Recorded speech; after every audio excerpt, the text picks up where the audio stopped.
Two universities in Hong Kong are taking unprecedented action on national security grounds. The Chinese University of Hong Kong has cut ties with its student union. The institution slammed newly elected student leaders, saying some of their recent false claims could be in breach of the national security law. The school has withdrawn administrative support and will stop providing venues for the union's activities. It told the student body to register as an independent society or company in order to continue running. Hong Kong student unions are known to be vocal on social and political issues, with many having taken part in the 2019 anti-government protests. At the same time, the Hong Kong Baptist University has scrapped a photo exhibition just days ahead of its opening. It cited safety and security fears for cancelling the event. The exhibition was set to display prize-winning images of Hong Kong's unrest in 2019. Reports also say at least two political rights groups advocating democracy have quietly left Hong Kong, unnerved by Beijing's crackdown on dissent in the city. And for more insight, Hui Ching, director of the Hong Kong Jimin Institute, joins us live. Professor Hui, why is the Chinese university distancing themselves from the student union now? Well, there are quite many different reasons. Well, first of all, the student union itself not merely comment on the national security law, but actually, I don't think they respect the CPC regime of the PRC, and actually, they were. The Chinese central government were described as a kind of dictatorship, and they were going to suppress the freedom of Hong Kong people, something like that. And I guess it is quite sensitive after by saying that after the 2019 riot in Hong Kong.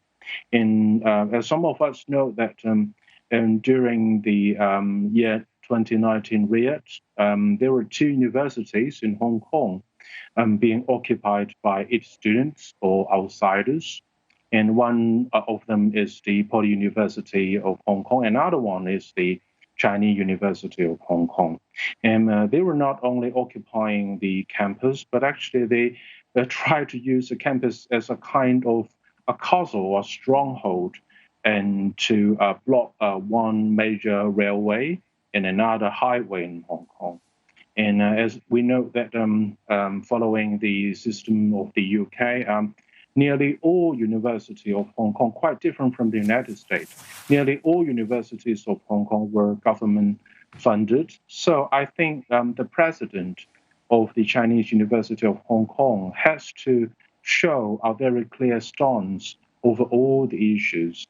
So many eyes, particularly those eyes from the pro-establishment camp, are on his back. So, Professor Hui, when it comes to the growing fears about the national security law within the administrations of universities, are they getting the push and the pressure from Beijing or from Hong Kong government, or is it just a matter of self-policing? Well, I guess the academic staff, the teachers in the universities, might feel quite differently from our students. Okay, I guess some of our students, they may think their freedom of speech, their freedom of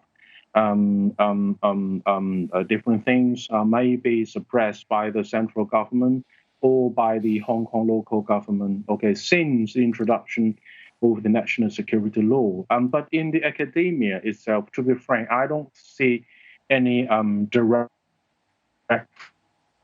from the local government or from the central government of Beijing. But it is true that more and more signs right here we could see Beijing or the local government, they would involve in the appointment of senior staff in our university, as more and more so-called pro-Beijing academic staff are taking the position. Okay, would all the universities or most of the universities be influenced, okay, be controlled or led by those political camp? It is a question. And what does this mean then for, well, to elaborate further on your point, what does this mean for academic freedom in the city? Well, although nowadays we are going to have more and more collaboration with the colleges all over our country, the PRC. But the academia of Hong Kong, most academic staff right here, our teachers, teaching assistants, most of us were still trained in the Western countries, particularly the United Kingdom and the United States. So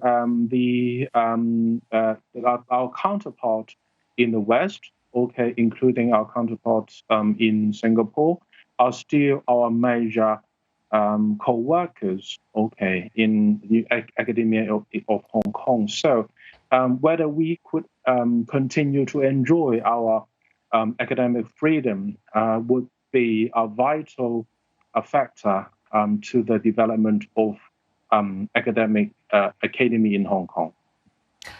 Professor Hui, get your take on another headline that's coming out of Hong Kong. We're hearing that dozens of activists are facing charges under the national security law for holding those illegal primary polls last year. Well, they've been summoned to report to police 1 month ahead of schedule. Do you have a sense of why this could be? Could it be related to more charges, perhaps? Yes, actually, the pro-democratic camp activists themselves, they believe that they could be charged by the Hong Kong police and supposed to be some of the laws from the relate to national security concern. Up to this moment, it is still too early to tell, but some activists or some politicians in Hong Kong, they being charged, by the police for simply because what they have done in the primary polls, it's quite shocking. Up to this moment, it's quite still shocking to the society and to the academia, even the media in Hong Kong. And of course, the national security law was introduced by the central government, not under legislation locally, accomplished locally, but actually the court right here in our own police force, they are going to deal with those activists, and we need to see. Yeah.